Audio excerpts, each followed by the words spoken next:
The rain fell in relentless sheets, drumming against the cracked windshield of Aisha Coleman's 2003 Chevy Cavalier as she navigated the winding country road outside Willow Creek, Virginia. It was just past 10 o'clock p.m. on a chilly November night in 2025, and the storm showed no mercy, blurring the edges of the asphalt into a dark, watery haze.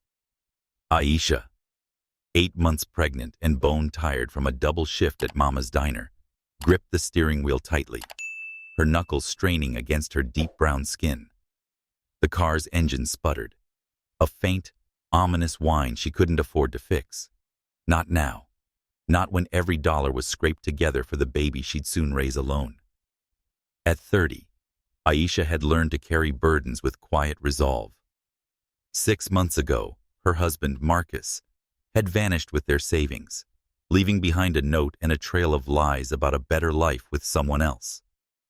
The betrayal stung, but Aisha had no time for tears. Her mother's voice echoed in her mind. "Child, we don't break. We bend and keep going." It was a lesson rooted in the strength of her Black American family, forged through generations of perseverance. So, she worked, she saved, and she prayed, even as her swollen ankles ached and her belly grew heavier each day. The windshield wipers slapped back and forth, barely keeping up with the downpour. Aisha squinted, hazel eyes straining to follow the road's faint yellow line. She was almost home, a small rental house on the outskirts of town, where the porch sagged and the heat flickered, but it was hers. Just a few more miles, she'd collapse into bed, dreaming of a future where her child would know love, not abandonment. That's when she saw him. A figure staggered along the road's shoulder, barely visible through the rain. Aisha's heart jolted. Her first instinct was to speed past. Willow Creek was safe enough, but a lone pregnant woman didn't take chances. She eased off the gas, her hands trembling slightly. The headlights caught him. A man, tall and lean, his white dress shirt clinging to his frame, stained with mud and something darker. Blood. His suit, even torn, looked expensive, out of place on this rural stretch. He limped badly, one hand clutching his side, his head bowed against the storm. "Lord, what am I doing?" Aisha muttered, her breath fogging the glass. She thought of her mother, who'd once taken in a stranded neighbor during a hurricane, pregnant herself with Aisha's older brother. "Kindness is our legacy," she'd said, her voice warm with conviction. But kindness could be reckless, and Aisha's hand instinctively rested on her belly, where her baby kicked softly, as if sensing her hesitation. She slowed the car, the tires crunching on wet gravel as she pulled to the shoulder. The man lifted his head, and for a moment, their eyes met through the rain-streaked window. His eyes were green, sharp and piercing, set in a face pale from pain, but strikingly handsome, with high cheekbones and a jaw shadowed with stubble. He looked to be in his late 30s, his dark hair plastered to his forehead. Something in his gaze, desperation, but not menace, made Aisha's fear waver. She cracked the window, rain splattering her arm. "You okay?" she called, her voice steady despite her racing pulse. "Need help?" The man staggered closer, wincing. "Please," he said, his voice low and cultured, carrying a faint northeastern accent. "I need a ride into town. I won't hurt you, I swear." His words were clipped, as if each one cost him effort. Aisha's mind raced. She'd seen enough true crime shows to know this was how bad decisions started.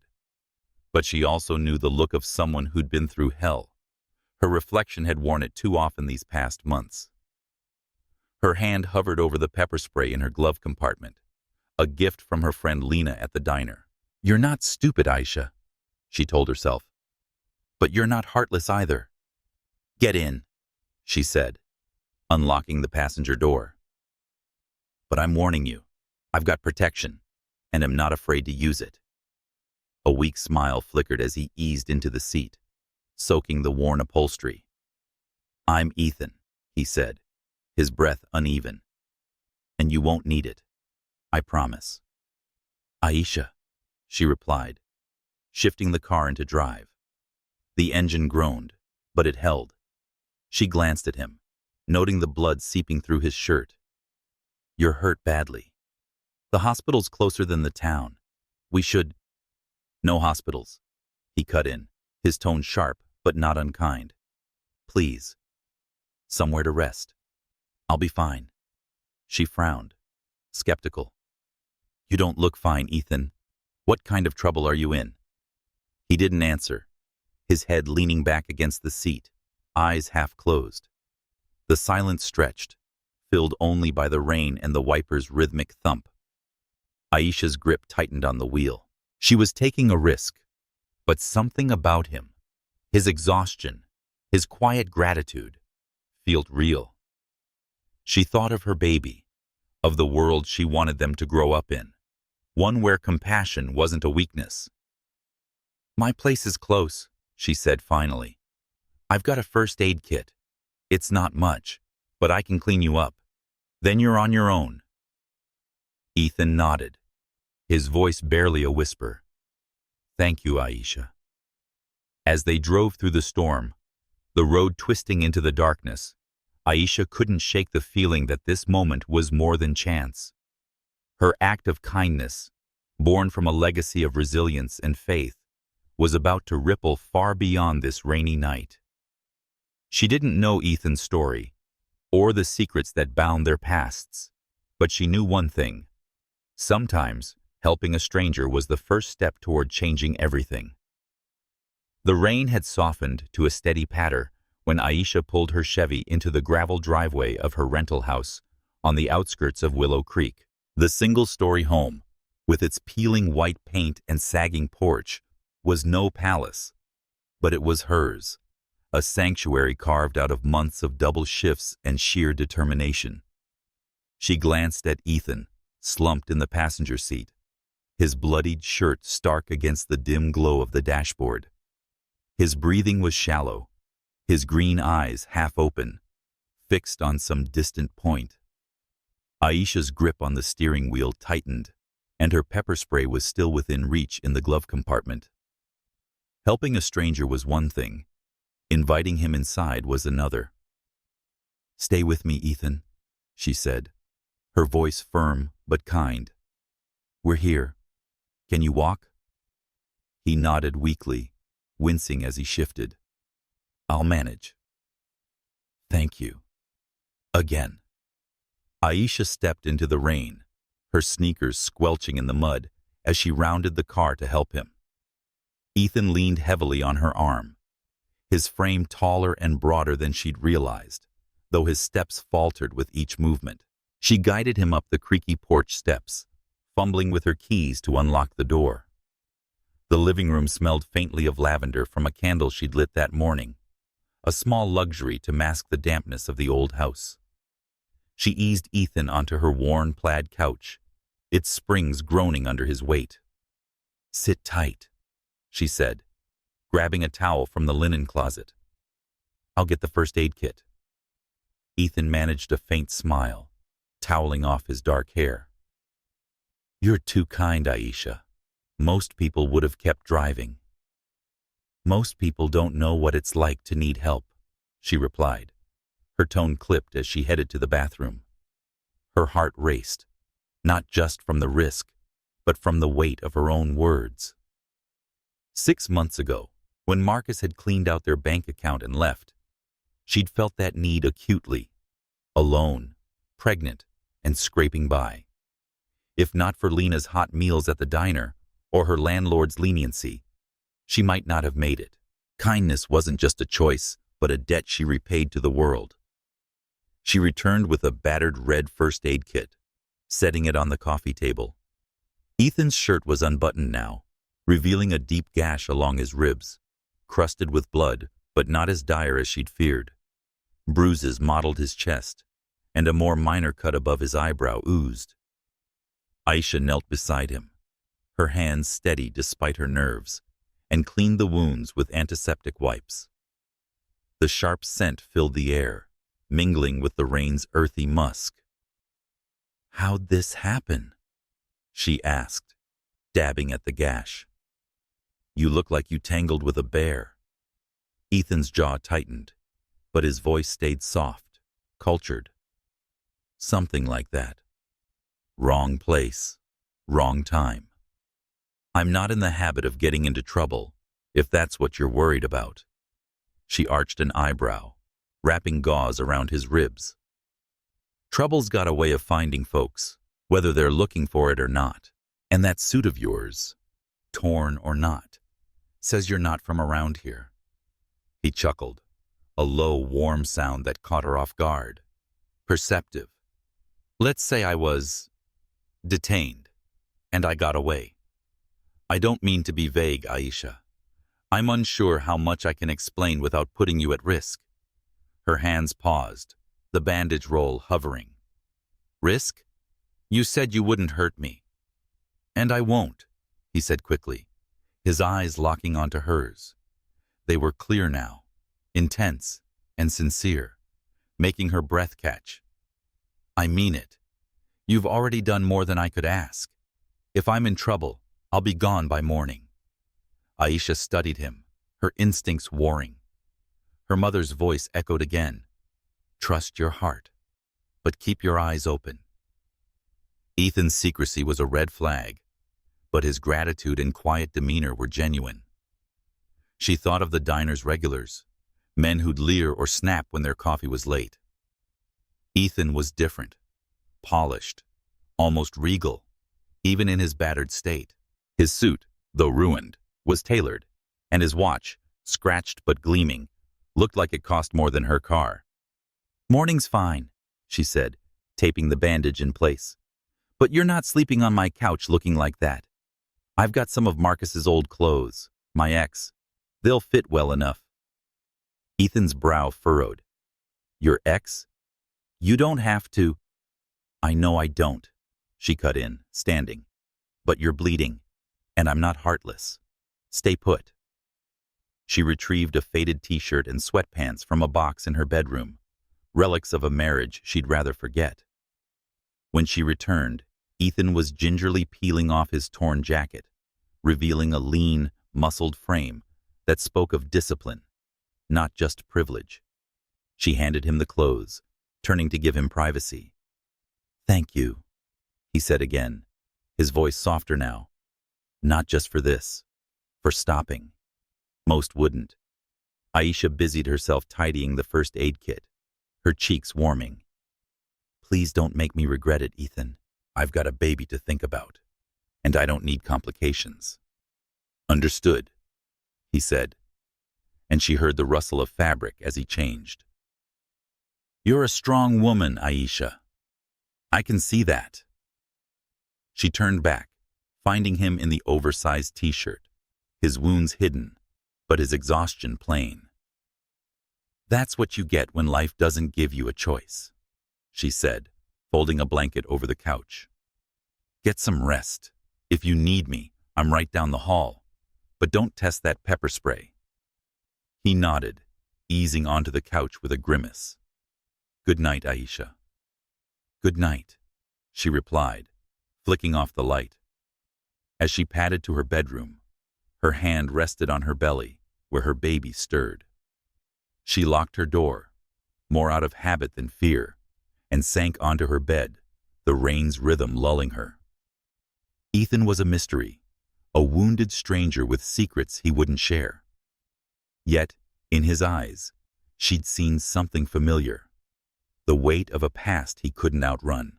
She didn't know his story, but she knew trust was a leap she'd taken tonight. As sleep claimed her, Aisha couldn't shake the sense that this leap would change her life forever. The rain had softened to a steady patter when Aisha pulled her Chevy into the gravel driveway of her rental house on the outskirts of Willow Creek. The single-story home, with its peeling white paint and sagging porch, was no palace, but it was hers. a sanctuary carved out of months of double shifts and sheer determination. She glanced at Ethan, slumped in the passenger seat, his bloodied shirt stark against the dim glow of the dashboard. His breathing was shallow, his green eyes half open, fixed on some distant point. Aisha's grip on the steering wheel tightened, and her pepper spray was still within reach in the glove compartment.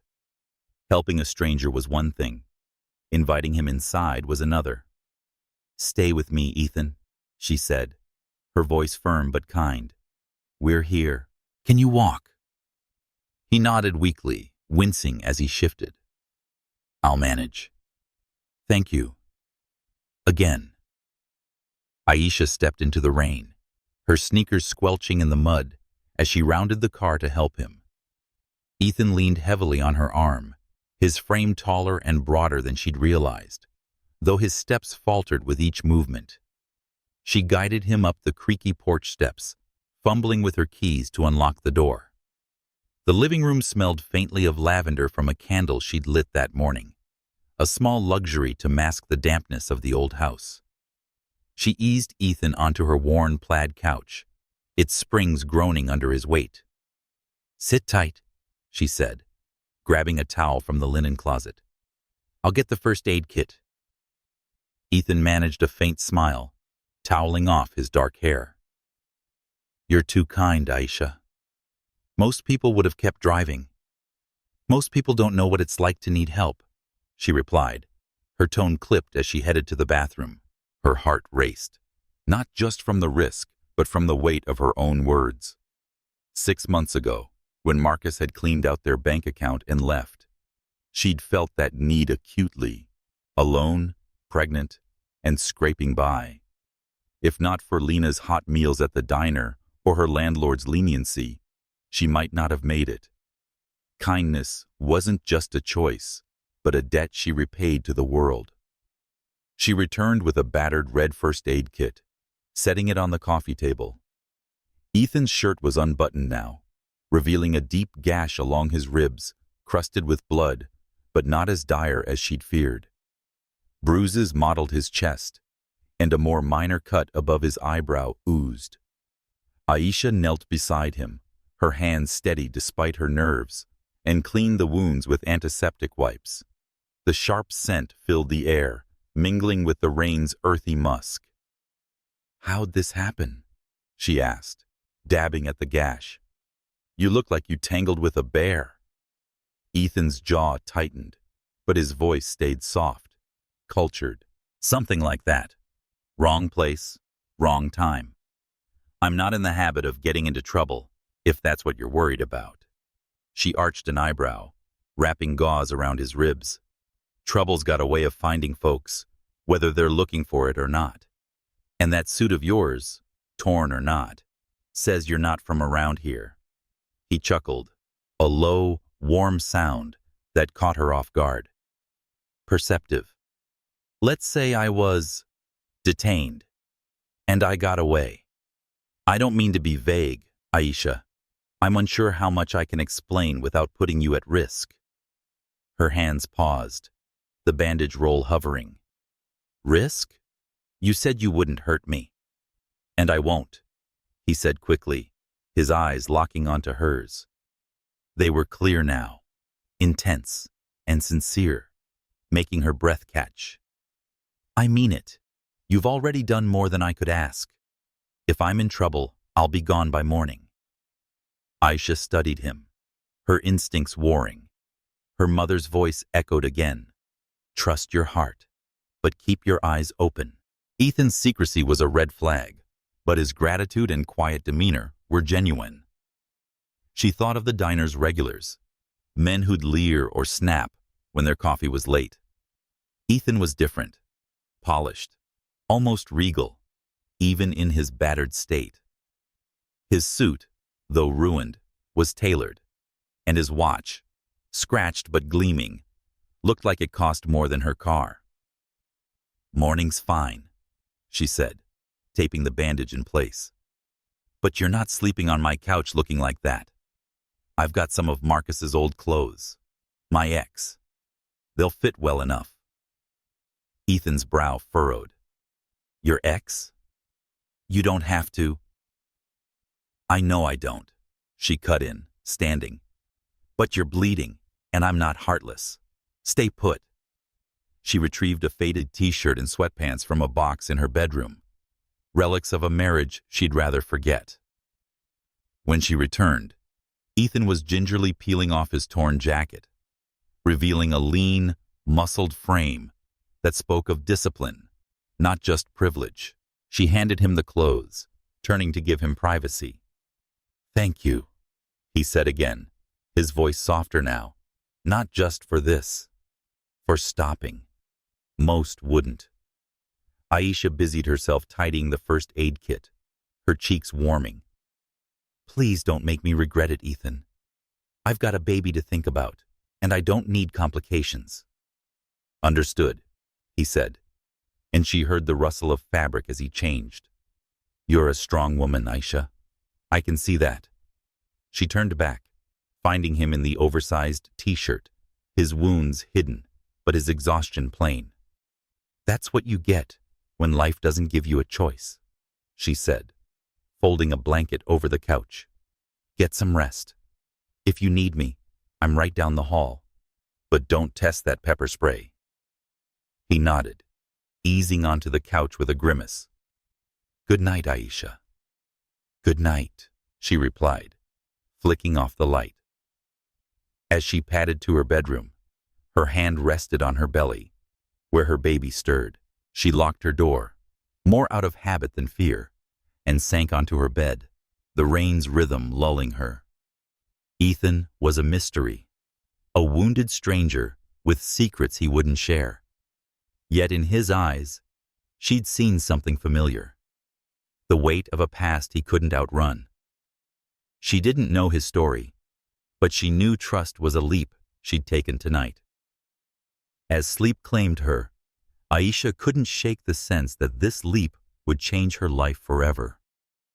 The late afternoon sun cast long shadows across Aisha's porch, where she sat clutching a mug of chamomile tea, the steam curling in the crisp November air. The reporters had retreated from her lawn, but their presence lingered like a bruise. Cameras flashing, questions shouted, her name splashed across newsstands. Mama's diner had been swarmed all day, Lena texting that customers wouldn't stop whispering about the waitress who saved a billionaire. Aisha's quiet life, built brick by brick after Marcus's betrayal, felt like a house of cards now, teetering under the weight of Ethan's gratitude. She glanced at the new SUV in her driveway, its glossy finish a stark contrast to the peeling paint of her rental house. The $10,000 from Ethan's envelope was untouched in her dresser. Part of her wanted to return it all, the car, the fridge, the money, anything to reclaim the anonymity she'd lost. But another part, the one that felt her baby kick with every anxious thought, knew the SUV meant safety, the cash meant diapers, the groceries meant meals. Her mother's voice echoed, "Take the blessing, but watch the strings." Aisha wasn't naive. Gifts like these came with expectations, even if Ethan's note claimed otherwise. A sleek black sedan pulled up, its engine purring softly. Aisha tensed, her mug clinking against the porch railing. The driver's door opened, and Ethan stepped out. No longer the bloodied stranger from the storm, but a man polished to perfection. His tailored gray suit hugged his frame, his dark hair neatly combed, his green eyes catching the fading light. Only a small bandage above his eyebrow hinted at the night she'd patched him up. He carried a paper bag from a local bakery, where Aisha passed but never entered. "Aisha," he said, his voice warm but cautious as he approached. "I owe you an apology." She stood, crossing her arms over her pregnant belly. "For what? The reporters? The SUV?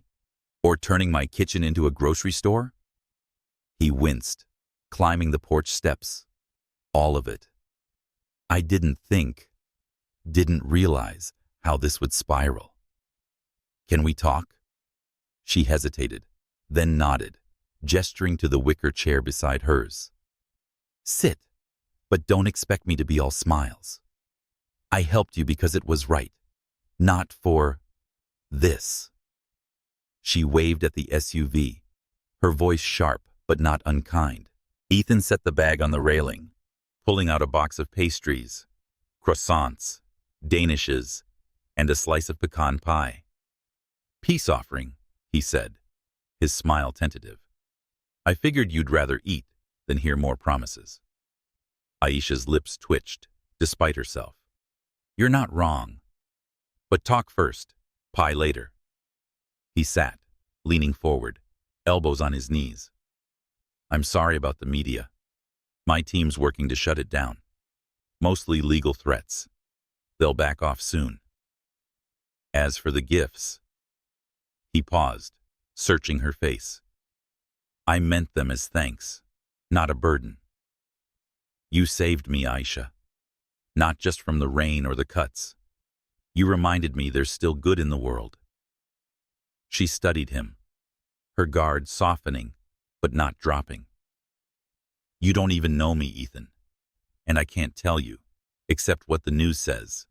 Billionaire, tech genius, kidnapped. Why does a man like you care what a waitress thinks? He exhaled, his polished facade cracking. Because you didn't know who I was. Everyone else, my board, my so-called friends, they see the money, the name. You saw a guy bleeding on the road and stopped. Do you know how rare that is? Aisha sipped her tea, the warmth steadying her. Rare or not, I didn't do it for a reward. I've got a baby coming, Ethan. I need simple, not whatever this is. He nodded, his eyes earnest. I get it. I do. But let me explain at least. That night, I was ambushed by business rivals. It was a long story. I escaped, but I was lost and hurt. You were my lifeline. I'm not used to needing one. His voice dipped, raw. I've spent years building walls, Aisha. You walked right through them. Her chest tightened, his vulnerability catching her off guard. She thought of Marcus, how his charm had masked lies, leaving her broke and alone. Ethan's words felt different, weighted with truth, but trust was a muscle she'd strained too often. Walls or not, she said, you can't just buy my peace. This, she gestured to the SUV, is too much. People are talking, saying I'm after your money. My mama's getting calls, worried I'm in over my head. Ethan's jaw clenched. I'll fix the rumors. My lawyers can— No, she cut in, firm. I don't need your lawyers. I need my life back. He leaned back, respect flickering in his gaze. Fair. What do you want then? Name it. She paused, the question heavier than he meant it to be. Answers, she said finally. Who are you, Ethan? Not the headlines. The real you. He smiled faintly, like she'd asked something he hadn't heard in years. The real me. I'm tired. Tired of deals, of distrust. I grew up with everything, but it came with strings, expectations, enemies. I run a company that changes the world, but I'm trying to keep it from eating me alive most days. He looked at her, unguarded. When I'm here with you, I'm not that guy. I'm just Ethan. Aisha's heart skipped, but she pushed it down. And I'm just Aisha, a waitress, a mom-to-be, trying to keep my head above water. We're not the same, Ethan. Don't pretend we are. I'm not pretending, he said softly. I see you, strong, real. I want to help, not because I owe you, but because I want to know if you'll let me. The air stilled, his words hanging between them. Aisha felt the pull, the dangerous spark of connection, but her mother's warning rang clear. Watch the strings. She picked up the pecan pie, breaking the tension. "You're lucky I'm hungry," she said, her tone lighter. "But don't think this gets you off the hook." He laughed, the sound rich and genuine. "Noted. So, tell me about you, Aisha. What's your story?" She took a bite, the sweetness grounding her. "Grew up in Willow Creek. Mama raised me and my brother alone and taught us to give more than we take. Worked at the diner since high school. Married Marcus. Thought it was love. He left 6 months ago. Took everything but this house and my fight." She met his eyes, steady. "That's me. No headlines, just bills." Ethan listened, his gaze unwavering. "Sounds like a better story than mine."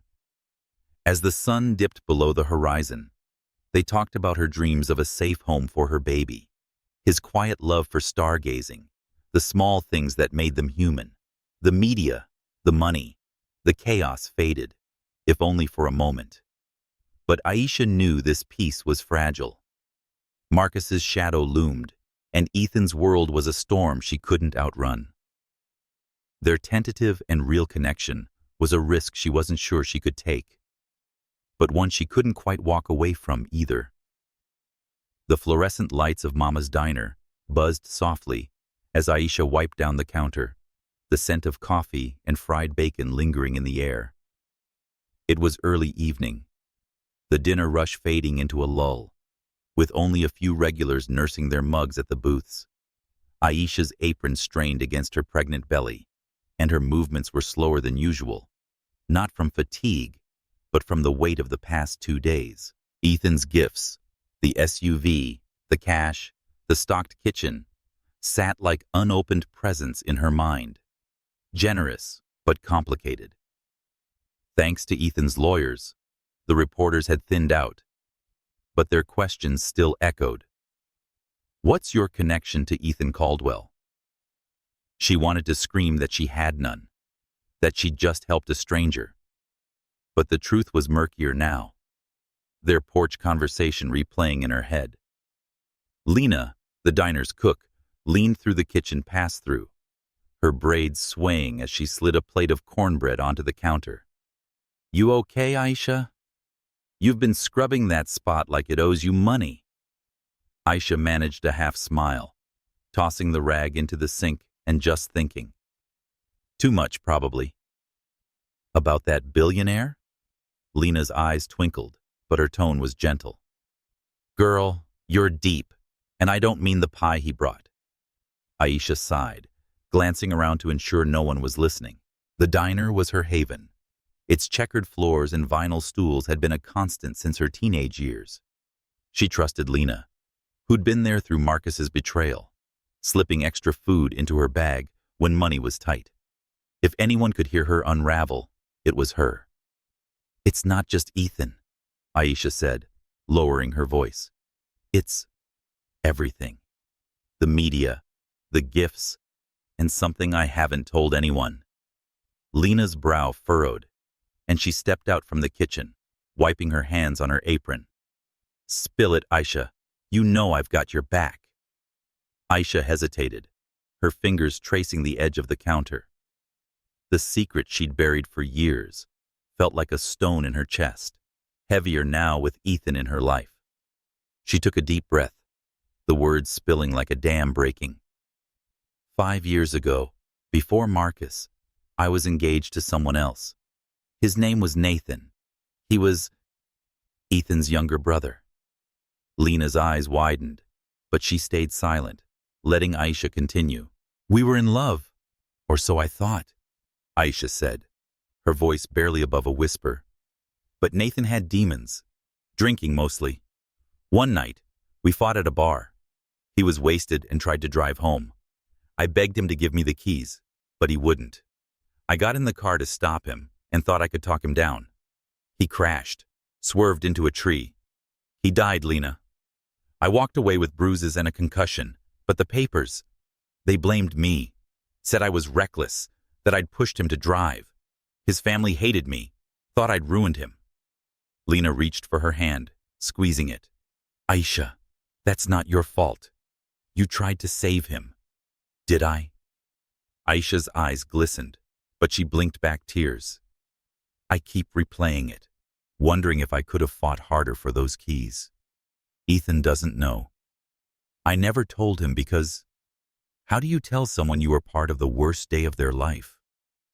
Nathan's death broke their family.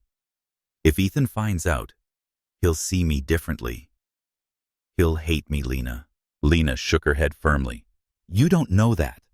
You said Ethan's different, kind and real. Maybe he'd understand. Maybe, Aisha murmured, but doubt gnawed at her. She remembered Nathan's laugh, so like Ethan's, and the cold stares from his parents at the funeral, where she'd stood alone, uninvited. Keeping the secret had been easier when Ethan was just a headline. But now, with his green eyes and quiet sincerity, it felt like a betrayal. Her phone buzzed in her apron pocket, snapping her back. She pulled it out, her stomach dropping at the name on the screen. Marcus. The text was short, venomous. Saw you on the news. Cozy with a billionaire. We need to talk. I'm coming to Willow Creek. Aisha's hand trembled, the phone slipping onto the counter. Lena grabbed it, reading the message. That snake, she spat. What's he want now? Your money? Your kid? Probably both, Aisha said, her voice hollow. Marcus had always been a charmer, his smile a trap that hid his greed. When he'd left 6 months ago, cleaning out their savings, she'd vowed never to let him near her again. But now, with Ethan's wealth in the spotlight, Marcus smelled opportunity. Her baby kicked, as if sensing her fear, and Aisha pressed a hand to her belly, grounding herself. She wouldn't let Marcus ruin this. Not her child, not her peace. What do I do, Lena? She asked, her eyes searching her friends. Ethan's already got reporters on me. If Marcus shows up, stirring trouble, it'll be worse. And if he finds out about Nathan... Lena crossed her arms, her expression fierce. First, you don't let Marcus scare you. He has no claim, not on you or your baby. Second, you need to tell Ethan about Nathan. Secrets like that don't stay buried, Aisha. Not when you're starting to care about him. Aisha's cheeks warmed. I don't lie to me, Lena said, softening. I saw how you talked about him. That man's not just a stranger anymore. But you can't build something real on a lie. Aisha nodded, the truth settling heavily. She wanted to trust Ethan and believe his kindness wasn't a facade like Marcus's. But Nathan's ghost loomed, and Marcus's threat was a storm cloud on the horizon. She thought of her mother's lessons, passed down through Sunday dinners and whispered prayers. Face the dark, child, or it'll chase you. She'd faced Marcus's betrayal, faced the reporters. Could she face Ethan with the truth? The diner's bell jingled, a late customer breaking the moment. Lena squeezed Aisha's shoulder. We'll figure this out, but you're not alone, hear me? Thanks, Lena, Aisha said, pocketing her phone. As she turned to serve the customer, her resolve hardened. Marcus could come, with his threats and charm, but she wouldn't bend. And Ethan, whether he stayed or walked away, deserved to know who she was, shadows and all. The past resurfaced, pulling her into its depths. But Aisha had learned to swim in rough waters. Whatever came next, she'd face it for her baby and the woman she was becoming. The morning sun filtered through the diner's smudged windows, casting checkered patterns on the linoleum floor of Mama's diner. Aisha poured coffee for a table of truckers, her movements practiced but strained, her pregnant belly brushing the edge of the booth. It had been 2 days since Marcus's threatening text, and sleep had been a fleeting guest, chased away by the specter of his return. She'd told Lena about the message, and they'd agreed to keep watch, but the diner's bustle felt like a thin shield against the storm she knew was coming. Aisha's secret about Nathan, Ethan's late brother, gnawed at her. But Marcus's shadow loomed larger today, his greed a sharper threat. The bell above the door jingled, and Aisha's heart stuttered. Marcus strode in, his polished loafers clicking, his tailored jacket mocking the man who'd left her penniless. His smile was all teeth, the same one that had charmed her years ago before it turned cruel. The breakfast crowd hushed, sensing trouble, their forks pausing over plates of eggs and grits. Lena, wiping her hands on her apron, shot Aisha a look from the kitchen pass-through, her eyes narrowing. Marcus said, sliding onto a stool at the counter, his voice loud enough to carry, "Aisha, you're looking prosperous. That billionaire's been good to you, huh?" Aisha set the coffee pot down, her hands steady despite the fire in her chest. "What do you want, Marcus?" she asked, her tone ice cold. "You've got no business here." He leaned forward, pulling a manila envelope from his briefcase. "Oh, I've got plenty of business, sweetheart. We're still married, technically. And that baby," he nodded at her belly, "is mine too. My lawyer drew these up." He slid the envelope across the counter, revealing custody papers, the words parental rights bolded in black. The diner went silent, save for the hiss of the grill. Aisha's vision tunneled, and the papers were a blade aimed at her future. She thought of her mother's strength, how she'd faced down debt collectors with a Bible in one hand and a glare in the other. "Don't let anyone steal your fight," she'd said. Aisha straightened, her voice low but fierce. "You abandoned us, Marcus. Took every cent we had and ran. You don't get to waltz back now, acting like a father." Marcus's smile didn't falter, but his eyes hardened. "Things change, Aisha. I saw you on TV, cozy with Ethan Caldwell. Figured we could work something out, family style. Or maybe your new friend can help with expenses." Lena stepped out from the kitchen, her arms crossed. "You heard her, Marcus. Get out before I call Sheriff Tate." The truckers at the booth shifted, their murmurs turning protective. Old Mr. Jenkins, a regular, muttered, "Ain't right, bothering a woman like that." Aisha felt the diner's warmth wrap around her, a community that had seen her through Marcus's betrayal. But Marcus laughed, unfazed, tapping the papers. "I've got rights, and I'm not going anywhere." The bell jingled again, and Ethan walked in, his presence like a shift in the air. He wore jeans and a sweater, casual but commanding, his green eyes scanning the scene. The crowd whispered, phones discreetly raised. Ethan's gaze locked on Marcus, then softened as it met Aisha's. "Everything okay here?"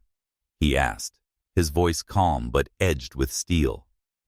Marcus's grin widened, sensing an audience. "Mr. Caldwell, I'm Marcus, Aisha's husband. Thank you for looking out for my wife while I was away."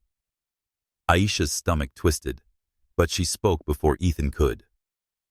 "He was away, all right, hiding in Miami with my money and his girlfriend. Tell them, Marcus, how you maxed out our cards while I worked doubles to buy a car seat." The crowd gasped, and Marcus's charm flickered. Ethan stepped closer, his voice low. "My investigators found more than that. Gambling debts in Vegas, a second girlfriend in Charlotte. Should I keep going?" Marcus paled, but he recovered, his tone turning vicious. Big talk from a billionaire. "Tell me, Aisha, what would you do to get his attention? Bat those eyes? Or was it something else?" The words stung, but Aisha's anger burned hotter. Before she could respond, Lena grabbed a pot of steaming coffee, accidentally splashing it across Marcus's pristine jacket. "Oops," she said, her smirk unapologetic. "Clumsy me." Marcus jumped up, cursing, his suit dripping. "You're crazy. This costs $1,000. Paid for with stolen money." Aisha shot back, finding her voice. "Get out, Marcus, and take your papers. You want to play lawyer? I'll tell the world every lie you said, every dollar you stole." I'm not that scared girl you left behind. The diner erupted in applause, Mr. Jenkins banging his mug on the table. Marcus's face reddened, his charm shattered. This ain't over, he spat, grabbing his briefcase.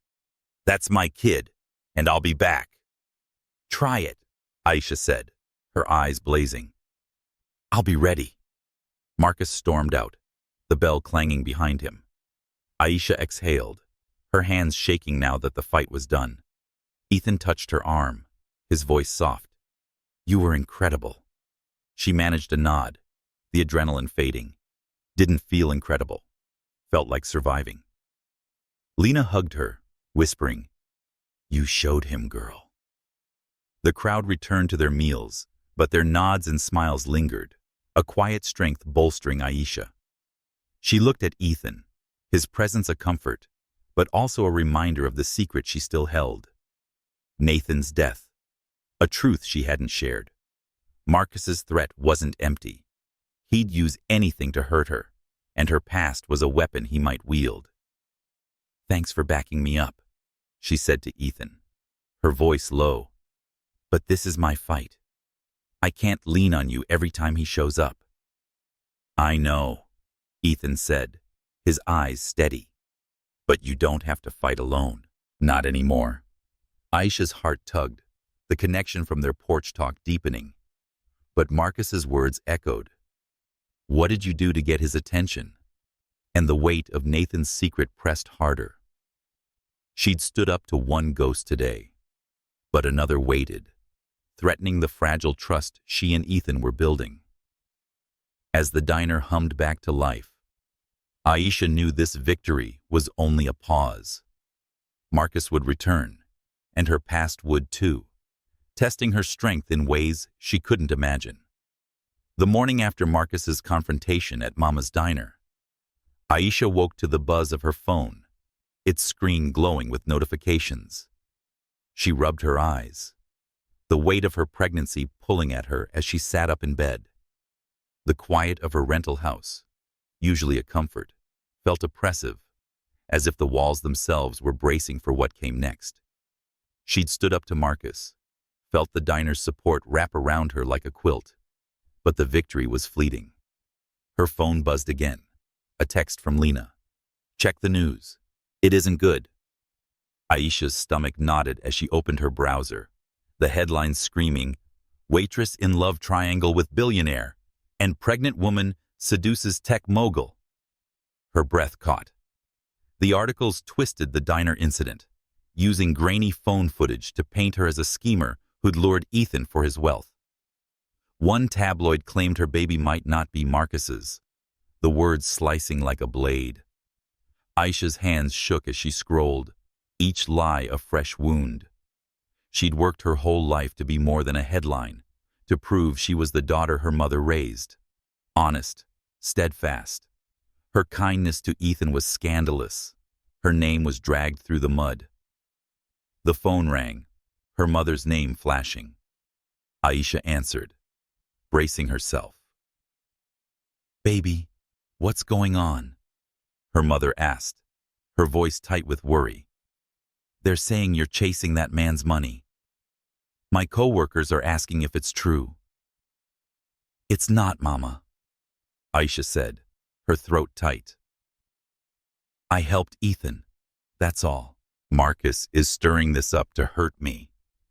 I know you, Aisha, her mother said, softer now. But folks love a story and don't care about the truth. You need to protect yourself and that baby. I'm trying, Aisha whispered, hanging up. Her mother's words echoed her fears. Fame was a thief, and it was stealing her peace. She thought of Nathan, Ethan's brother, and the secret she'd shared with Lena. If the media dug deeper, would they uncover her past, the car crash, the blame? The thought of Ethan learning it from a headline made her chest ache. Her phone buzzed again, this time an unknown number. A photo loaded, a candid shot of her and Ethan on her porch, laughing over pecan pie. The caption read, How much would the papers pay for proof you're a billionaire's mistress? Back off, or this goes public. Aisha's blood ran cold. Marcus. He watched her, turning her moment of connection with Ethan into a weapon. The photo's angle suggested a hidden camera, maybe from the woods across her street. She dropped the phone, her hands pressing protectively to her belly.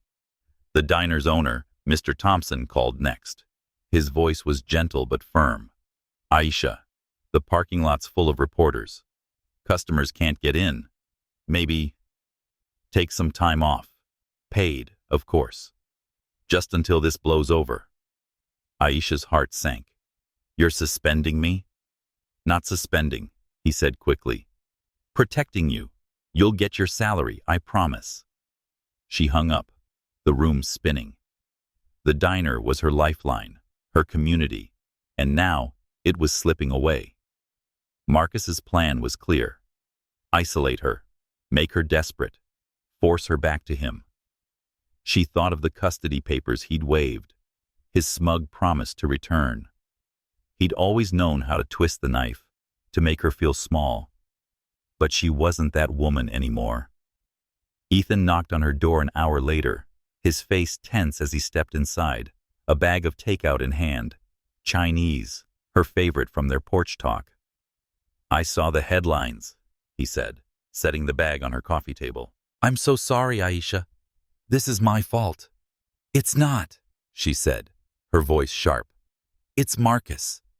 He's feeding the tabloids, trying to ruin me. She showed him the text and the photo, her hands still trembling. He's watching us, Ethan. He wants me to look like your mistress, to lose everything. Ethan's jaw tightened, his eyes darkening. Let me fix this. I can hold a press conference, tell the truth about that night, about you. Aisha shook her head, pacing the small living room. The truth? That I picked you up, cleaned your cuts? They'll twist that too, say I'm after your money. It'll make it worse. She stopped, her voice breaking. My mama's getting calls, Ethan. My job's on hold. I can't live like this, not with a baby coming. He stepped closer, his voice steady but urgent. Then let me protect you. My security team can... No, she cut in, her eyes fierce. I don't need your security. I need my life back. She paused, the weight of her secret pressing harder. She wanted to tell him about Nathan and confess the crash that haunted her, but the words stuck. Would he still look at her like this, with warmth and respect, if he knew? Or would he see the woman blamed for his brother's death? Ethan reached for her hand, his touch gentle. Aisha, I care about you. Not because of what you did, but because of who you are. Let me help, not with money, but with me. Her heart fluttered, the sincerity in his green eyes pulling at her. She thought of her mother's advice. Don't shut out the good, trying to keep out the bad. Ethan wasn't Marcus, but the media, the threats, the secret. They were a storm she couldn't weather here. I need space, she said finally, her voice soft but firm. From this town, the reporter Marcus. I need to keep my baby safe. Ethan nodded, his expression pained but understanding. I have a place, a cabin in the mountains. No one knows about it. You could go there, just until things settle. Aisha looked at him, weighing the offer. It was another gift, but not like the SUV or the cash. This felt like trust, like partnership. She nodded slowly. Okay, but this doesn't mean I'm running to you. I'm doing this for my child. I know, he said, a faint smile breaking through. And I respect that. The threatening text replayed in her mind as Aisha packed a small bag. Marcus wasn't done, and her secret about Nathan loomed like a shadow. Leaving Willow Creek felt like a retreat, but also a survival. She could protect her baby with Ethan's cabin as her refuge, but she'd have to face her past soon. The cost of fame was high, and Aisha wasn't sure she could pay it without losing herself, or Ethan, in the process. The mountain road twisted upward, the new SUV's tires humming against the asphalt as Aisha drove toward Ethan's cabin in West Virginia. The late November air was crisp, the Blue Ridge Mountains rising in a haze of evergreen and bare branches, a world away from Willow Creek's chaos. Her phone, tucked in the console, was silent. No reporters, no Marcus, just the soft kick of her baby, reminding her why she'd left.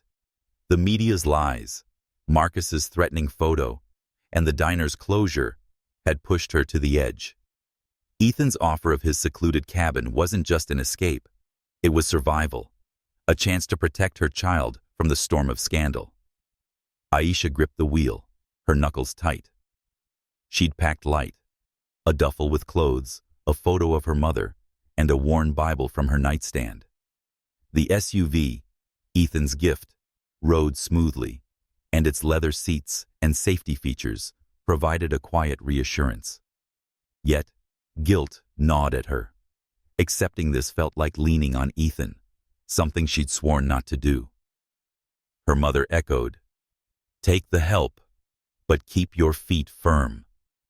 She wasn't running to Ethan. She was running for her baby, for peace. But Nathan's secret, the crash that killed Ethan's brother, hung heavy, a shadow she couldn't outdrive. The cabin came into view, a cedar log structure nestled against a pristine lake, its windows glinting in the afternoon sun. It was modest by Ethan's standards, but to Aisha, it was a haven, surrounded by pines and silence. A woman stood on the porch, her gray hair pulled into a bun, her smile warm as Aisha parked. "You must be Aisha," she called, descending the steps. "I'm Mrs. Harris, the caretaker. Ethan said you'd be coming." Aisha stepped out, her sneakers crunching on gravel. "Nice to meet you, Mrs. Harris. This place, it's beautiful. Peaceful, too," Mrs. Harris said, her eyes kind. "No reporters up here, just deer and quiet. Come, let's get you settled."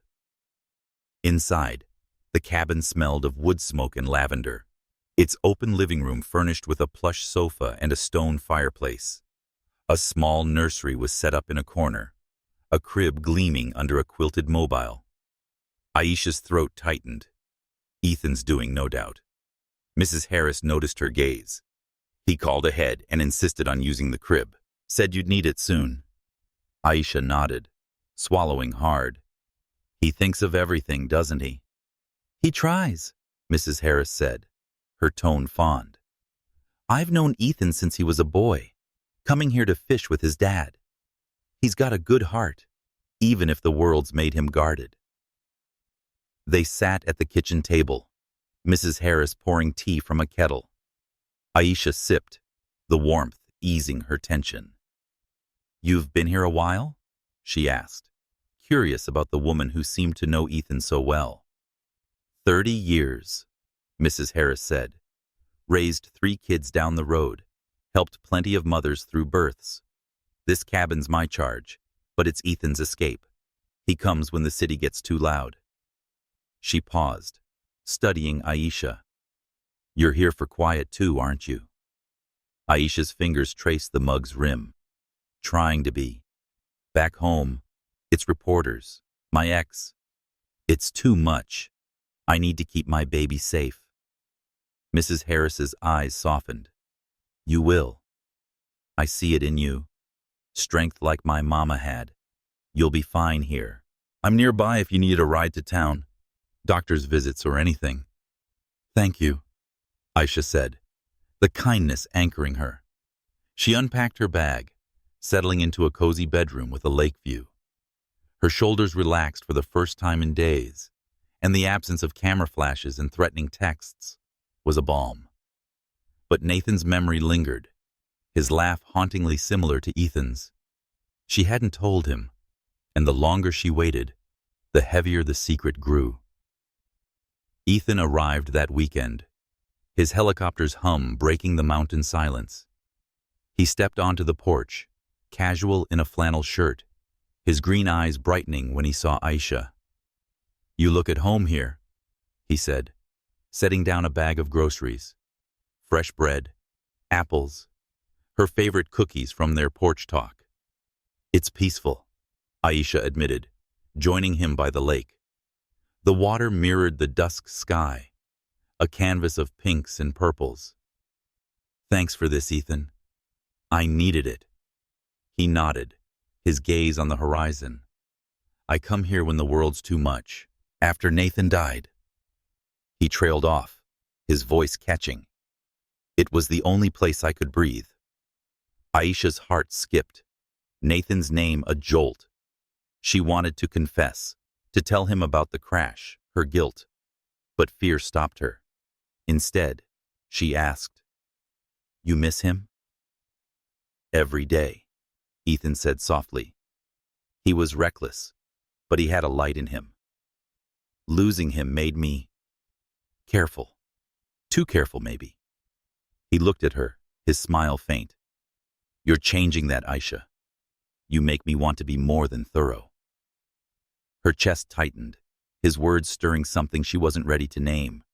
They walked along the shore, talking about small things, her love for gospel music, his secret knack for sketching. The mountain air carried their laughter, a fragile peace weaving between them. But Aisha felt the weight of her secret, a stone in her pocket. Marcus's threat loomed too, his silence since the diner confrontation more ominous than his words. That night, as Ethan left for the city, promising to return, Aisha stood on the porch, the lake's calm surface hiding depths she couldn't see. Mrs. Harris's warmth, Ethan's care, this sanctuary, they were gifts she cherished. But peace was temporary, and her past was a tide pulling her back. She touched her belly, and her baby's kick reminded her why she was here. She'd found solitude. But the truth about Nathan and Marcus's next move waited, threatening to shatter the quiet she'd fought so hard to claim. The mountain cabin's stillness was a fragile shield, broken only by the soft lapping of the lake against its rocky shore. Aisha sat at the kitchen table, a mug of tea cooling in her hands, her pregnant belly a steady weight grounding her. 2 weeks had passed since she'd fled Willow Creek, escaping the reporters and Marcus's threats. With its cedar walls and Mrs. Harris's warm presence, the cabin offered a peace Aisha hadn't known in months. Yet her secret about Nathan, Ethan's brother, killed in the car crash she was blamed for, gnawed at her, a splinter she couldn't pull free.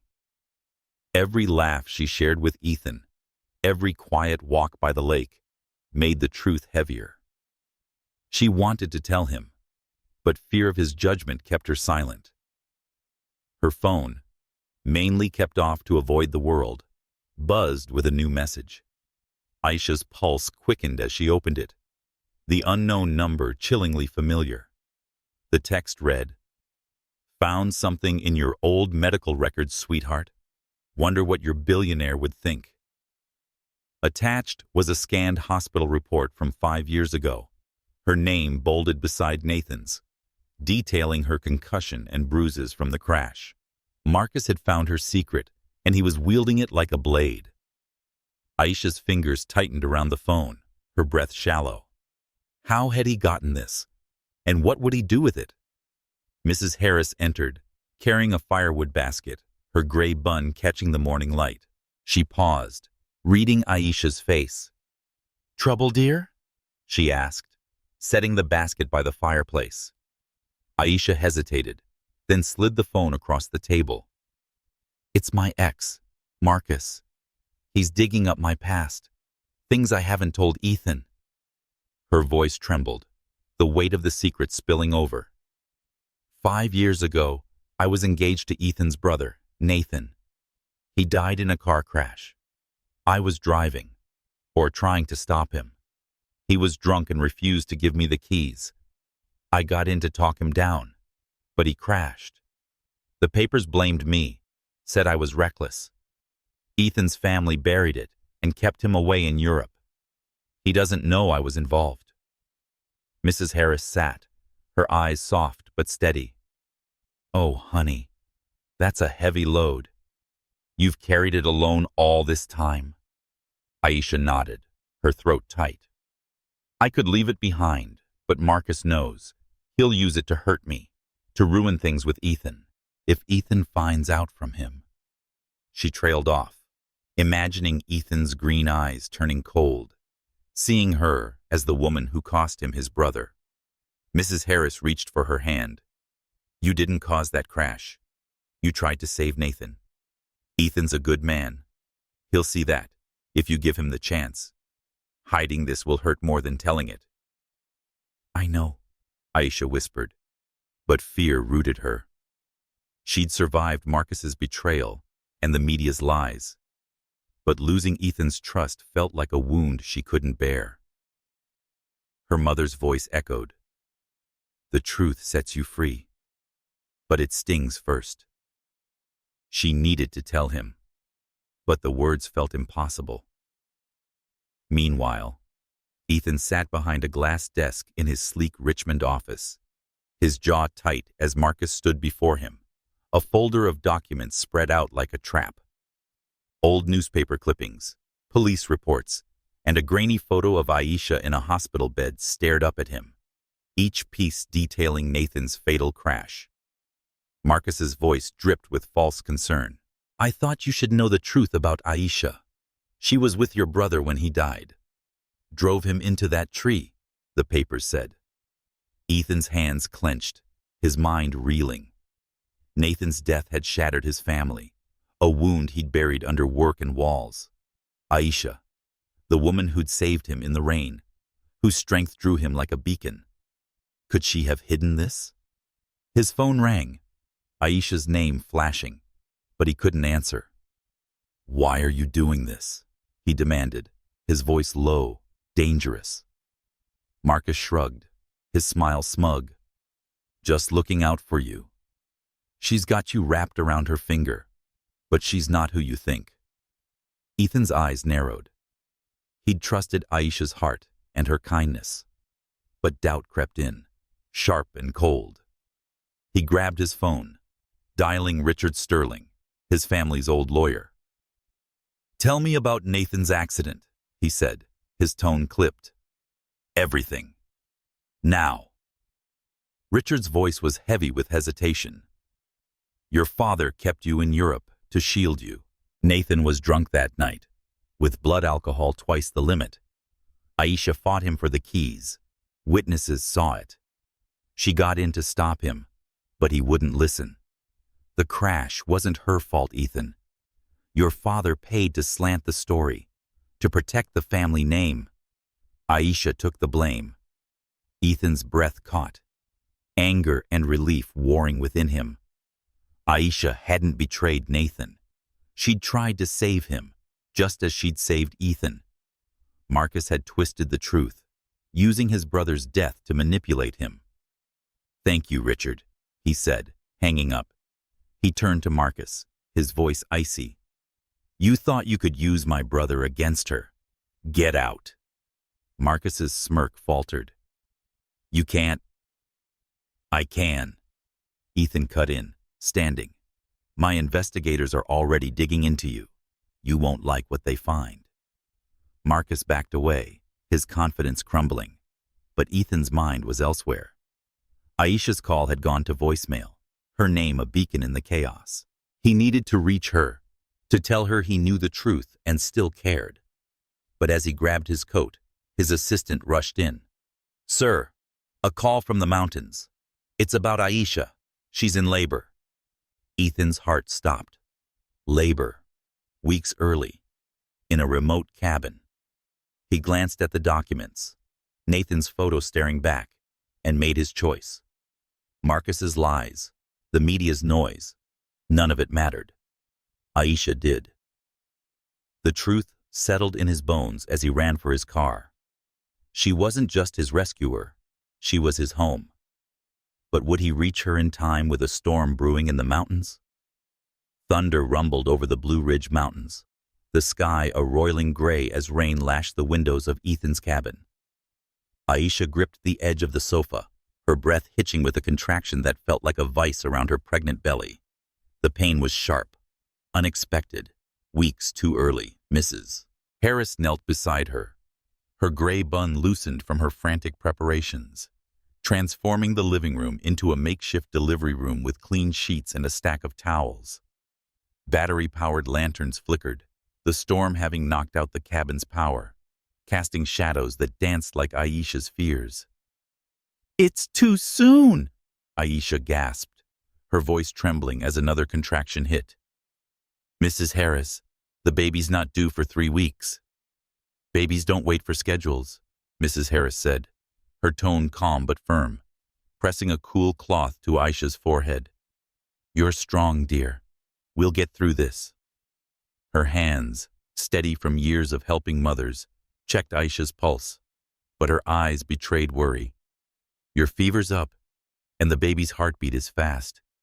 We need a doctor, but the roads are a mess." Aisha clutched her phone, its screen blank. No signal in the storm. She'd tried calling Ethan, desperate to tell him about Nathan, to confess the crash that had haunted her for 5 years. Marcus's text, exposing her secret, had pushed her to act. But now, with labor stealing her breath, the truth felt out of reach. "I need to tell him," she whispered, pain cutting through her words. "About Nathan. I'm so sorry." "Shh. Focus on breathing," Mrs. Harris said, guiding her through the contraction. "You'll tell him when he's here. He's coming. I know it." But Aisha wasn't sure. What if Marcus had already told Ethan, twisting her past into a weapon? What if Ethan saw her as the woman who'd cost him his brother? Her guilt surged, memories of Nathan's drunken laughter and the screech of tires mixing with the storm's roar. She'd tried to save him, fought for his keys, but the crash had taken him, leaving her to carry the blame. Now, her baby's life hung in the balance, and she couldn't lose another piece of her heart. On the mountain road, Ethan gripped the steering wheel of his Jeep, the wipers battling a deluge that blurred the world. His assistant's call about Aisha's labor had sent him racing from Richmond, Marcus's lies still burning in his mind. Richard's words, the truth about Nathan's crash, Aisha's desperate attempt to stop him, had shattered his doubt. She wasn't to blame. She was a hero, just as she'd been for him that rainy night. But the storm was relentless, fallen branches forcing him to swerve, his heart pounding with every near miss. "Hold on, Aisha," he whispered, his knuckles white. "I'm coming." Back at the cabin, Aisha's fever climbed, her vision blurring as she drifted between pain and memory. "Nathan," she mumbled, her voice faint. "I tried. I'm sorry." The guilt she'd buried surfaced, raw and sharp. She saw Nathan's face, like Ethan's, and the cold stares of his family, who'd paid to bury the truth. She'd kept silent to protect herself, but now, with Ethan, it felt like a betrayal. "You can tell him yourself," Mrs. Harris said, squeezing her hand. "He'll understand." But her voice tightened as she checked Aisha's belly, the baby's heartbeat irregular. "We need help. Fast." Aisha nodded, her breath ragged. She thought of her mother's prayers, whispered over candlelit dinners. "God gives you strength for the fight, child." She clung to that now, pushing through the pain, determined to bring her baby into the world. But the fear lingered. Would Ethan forgive her? Or would her secret drive him away? A crash outside startled them, louder than thunder. "Aisha!" Ethan's voice cut through the storm, desperate and clear. Mrs. Harris rushed to the door, letting him in. He was soaked, with a cut on his forehead from a branch, and his green eyes were wild with worry. He knelt beside Aisha, taking her burning hand. I'm here, he said, his voice breaking. You're not alone. Ethan, Aisha gasped, tears mixing with sweat. I'm sorry. About Nathan. I was there. The crash. I tried to stop him. I know, he said, kissing her hand. Richard told me everything. You didn't kill him.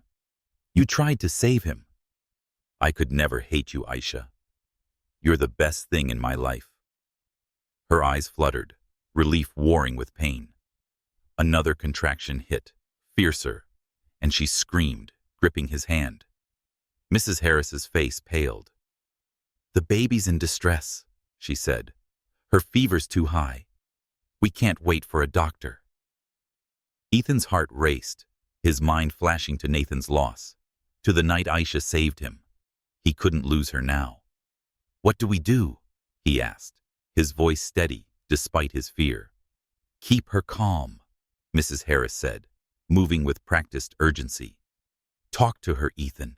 She needs you. He leaned close, his voice soft but firm. Aisha, you're the strongest woman I know. You survived that crash, Marcus. Everything. You can do this. We're together, okay? Aisha nodded, her mother's strength flowing through her. The storm raged outside, but Ethan's presence anchored her. She pushed through the pain, her body fighting for her child. Unknown to them, help was coming. Lena, with the police and a doctor, braving the storm after Marcus's downfall. But in this moment, it was Aisha, Ethan, and Mrs. Harris against the chaos. Their bond a light in the dark, carrying them toward a new life waiting to be born. The storm battered the cabin, wind howling as if trying to tear the cedar walls apart. Aisha lay on the sofa, her body racked by contractions, each one a wave crashing against her fading strength. The lanterns cast flickering light across her sweat-dampened face, her fever burning hotter as Mrs. Harris worked to keep her stable. Ethan knelt beside her, his hand clasping hers, his green eyes steady despite the fear in his chest. Aisha's confession about Nathan, her attempt to save his brother in that fatal crash, had bound them closer, but now her life and her babies hung in the balance. Stay with me, Aisha, Ethan whispered, his voice a lifeline. We're in this together. Mrs. Harris checked the makeshift monitor, a stethoscope pressed to Aisha's belly, her face grim. The baby's heartbeat is weak, she said, her voice tight. We need a doctor now, or we could lose them both. Aisha's eyes fluttered, pain blurring her senses. She thought of her mother's prayers, whispered over childhood fevers. God carries you through the dark, child. She clung to that faith, pushing through the agony, determined to bring her baby into the world. But fear gnawed at her, fear of losing this life, of leaving Ethan with another loss. Ethan, she gasped, her voice barely audible. If I don't make it, tell my baby about that night in the rain, about kindness. Ethan said nothing's going to happen, his tone fierce, though tears glistened in his eyes. You're the strongest person I know, Aisha. You'll tell her yourself. A sudden roar broke through the storm, not thunder, but an engine. Headlights pierced the rain, and a pounding on the door followed. Police! Open up, Mrs. Harris rushed to let them in, revealing Lena, soaked but determined, flanked by 2 officers and a doctor in a windbreaker. Dr. Maya Patel, calm but focused, carried a medical bag. We're here, she said, kneeling beside Aisha. Let's get this baby born. Ethan's relief was palpable, but he stayed by Aisha's side. Lena, how? He asked, his voice hoarse. Lena's eyes flashed with triumph. Marcus showed up at the diner, drunk and bragging about his plan to ruin Aisha. He said he'd married her, knowing her past with your family, and thought he could cash in. I recorded it all, his schemes, his threats, took it to Sheriff Tate. Marcus is in cuffs now, Ethan. He's done. One officer nodded, setting up emergency lighting. We found evidence he's been embezzling for years, targeting women like Aisha with connections to money. He won't bother her again. Aisha's breath hitched, not just from pain, but from relief. Marcus's shadow, which had loomed over her for months, was gone. But another contraction hit, and Dr. Patel's voice cut through. Aisha, your blood pressure's too high, and the baby's in distress. I need you to push soon, but we must stabilize you first. She worked quickly, attaching a portable monitor, her hands steady as she gave orders to Mrs. Harris. Lena pulled a folded paper from her coat, her smile soft. One more thing, Aisha. I got a judge to sign this an hour ago. Your divorce from Marcus is final. You're free. Aisha's eyes welled, the weight of Marcus's hold lifting. Thank you, Lena, she whispered, gripping Ethan's hand tighter. The pain surged, but so did her resolve. She wasn't just fighting for herself now. She was fighting for her baby, for the life she'd built from ashes. Dr. Patel's voice sharpened. Aisha, you're crashing. We need to move now. Push when I say. The monitors beeped frantically, and Ethan's face paled, but he stayed steady, whispering encouragement. You've got this, Aisha. You survived Marcus, Nathan, and everything. You're unstoppable. Aisha drew on every ounce of strength, her mother's faith and resilience fueling her. She pushed, her scream mingling with the storm's roar, as Dr. Patel guided her. Almost there, the doctor said. One more, Aisha.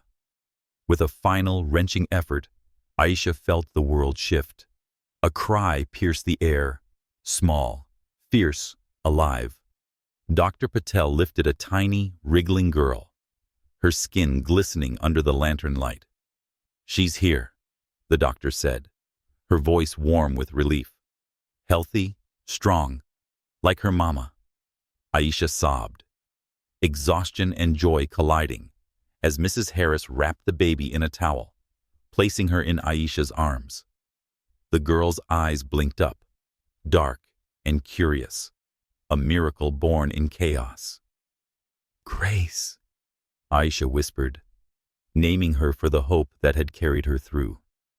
Ethan's hand trembled as he touched the baby's tiny fingers, his eyes shining. You did it, he said, his voice thick. Aisha, I love you. Marry me. Be my family, you and Grace. Aisha looked at him, the man who'd seen her truth and stayed. Her secret was out. Marcus was gone, and Grace was here.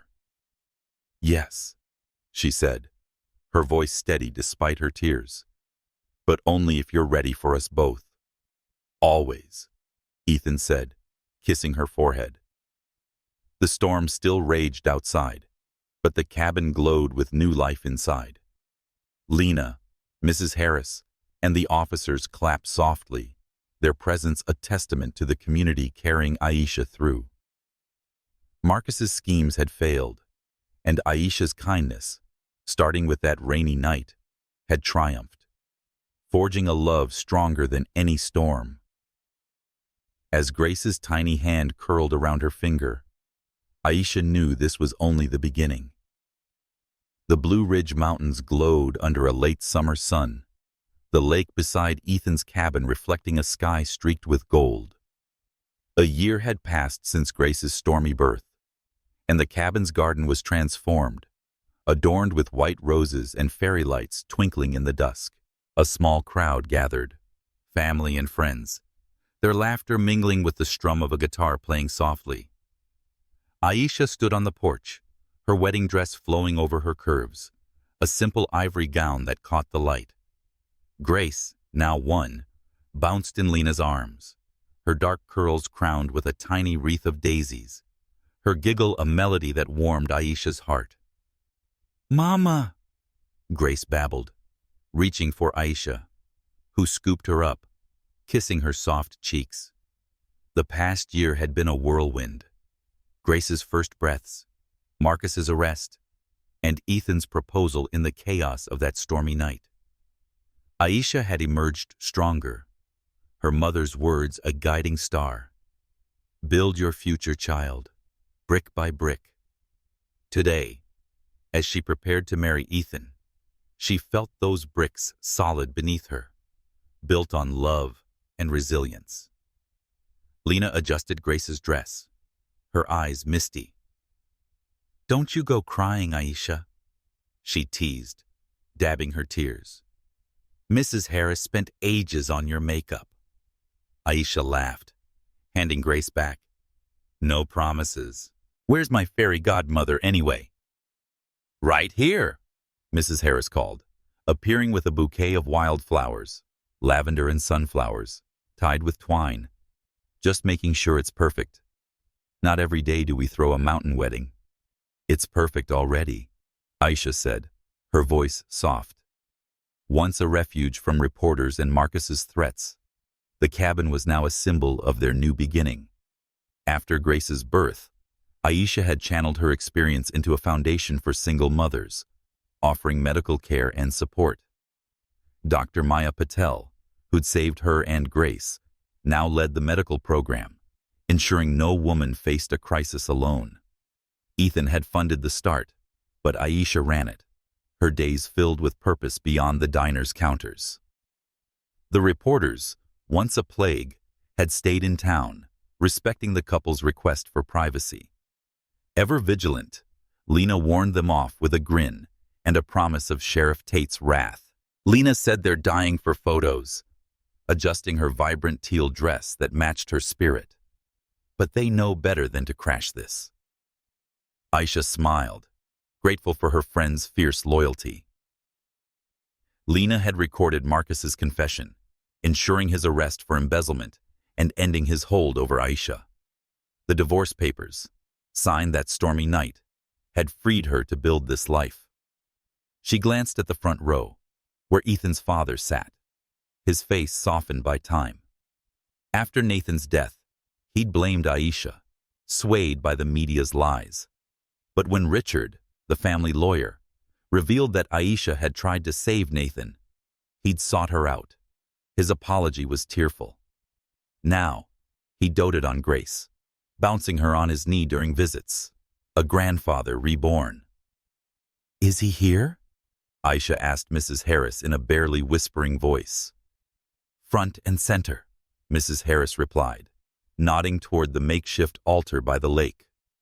Ethan stood there, handsome in a tailored suit, his green eyes locked on her. The guitar swelled, and it was a gospel tune Aisha loved, its notes carrying her mother's faith and her hope. Lena took Grace, who waved chubby hands. She said, "Time to go, honey," guiding Aisha toward the glass doors. The crowd hushed as Aisha stepped out, her bouquet trembling slightly. Ethan's smile widened, and for a moment, the world narrowed to them. The man who'd seen her truth and stayed. The woman who'd found love in a stranger's need. The minister, a local pastor with a warm voice, began. "Dearly beloved, we gather to celebrate a miracle, a love born from a single act of kindness on a rainy night." As Aisha reached Ethan, he took her hands, his touch steady, grounding. Their vows were simple, heartfelt. Aisha promised to stand by him and share her strength. Ethan vowed to be her partner and to build a home for her and Grace. "I love you, Aisha Caldwell," he whispered, sliding a ring onto her finger, its sapphire catching the light. "I love you," she replied, her voice steady, sealing their bond. The minister pronounced them husband and wife, and Ethan's kiss was gentle, a promise kept, as cheers erupted. At the reception, under stars and fairy lights, Aisha and Ethan danced, Grace sleeping in Mrs. Harris's arms nearby. "Any regrets?" Ethan asked, his voice low, his arms around her. Aisha smiled, thinking of the rain, the crash, the chaos they'd overcome. "Just one," she said, her eyes twinkling. "I should have stopped for you sooner." He laughed, pulling her closer. "We've got time to make up for it." As the music played, Aisha felt Nathan's memory, once a shadow, now a quiet blessing. Her foundation, her family, her love. They were her future, built from a single night's compassion.